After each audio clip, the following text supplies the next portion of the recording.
एक सॉफ्टवेयर, हमारे सॉफ्टवेयर है संत शिरोमणि रविदास साहब। उन्होंने कहा था मन चंगा तो कठौती में गंगा, और हमारे संत कबीर साहब ने कहा था तोरा मन दर्पण कहलाए, भले बुरे सारे कामों को देखे और दिखाए।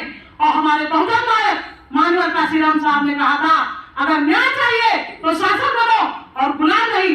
और उन्होंने कहा था मैं टिकट देने में गलती कर सकता हूँ, लेकिन आप वोट देने में गलती मत करिएगा।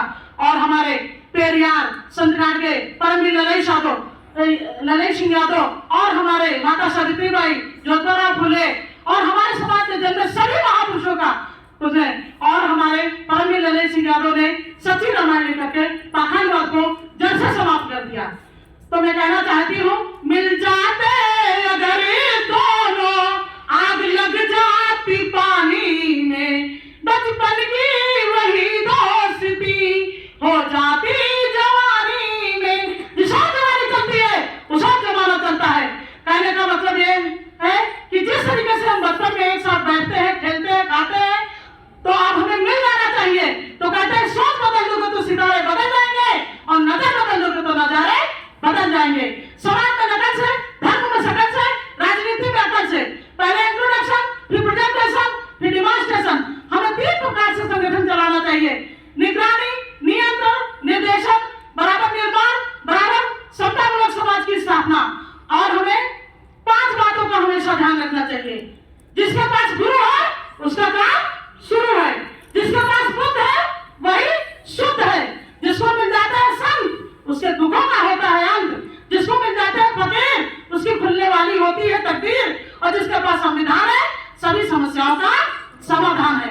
तो यहाँ पे बैठे हमारी महिला शक्ति के लिए मैं 4 कहना चाहती हूँ।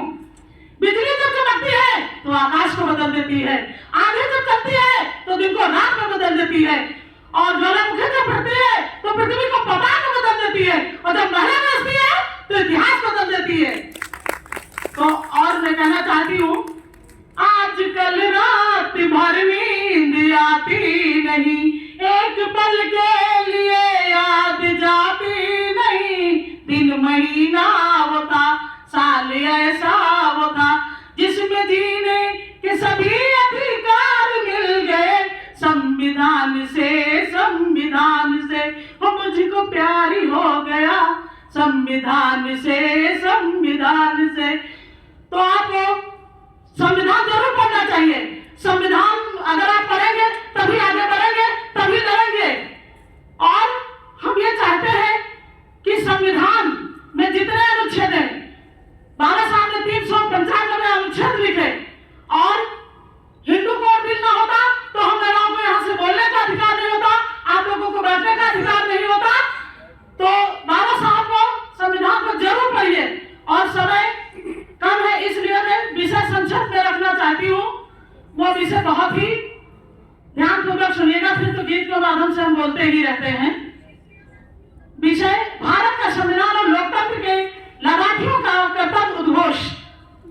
तो भारत को नमन करती हूँ, और भारत को के संविधान का नमन, और भारतीय संविधान निर्माता परम पूज्य बाबा साहब को कोट नमन करते हुए इस विषय को रखना चाहती हूँ।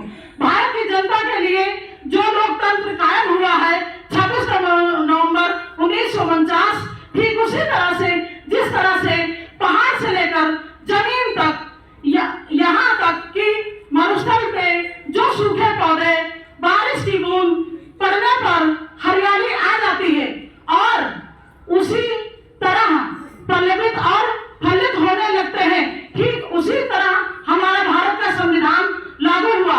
तो जिस समाज के लोगों का सम्मान, स्वाभिमान, अधिकार छीन लिया गया था, और सांस्कृतिक, आर्थिक, शैक्षणिक, जब संविधान रूपी बरखा की बूंदें पड़ी तब सामाजिक क्षेत्र हरियाली आने लगी, और उसी सही जीवन उदय होने लगा। जिस तरह पढ़ने का अधिकार नहीं था और स्वाभिमान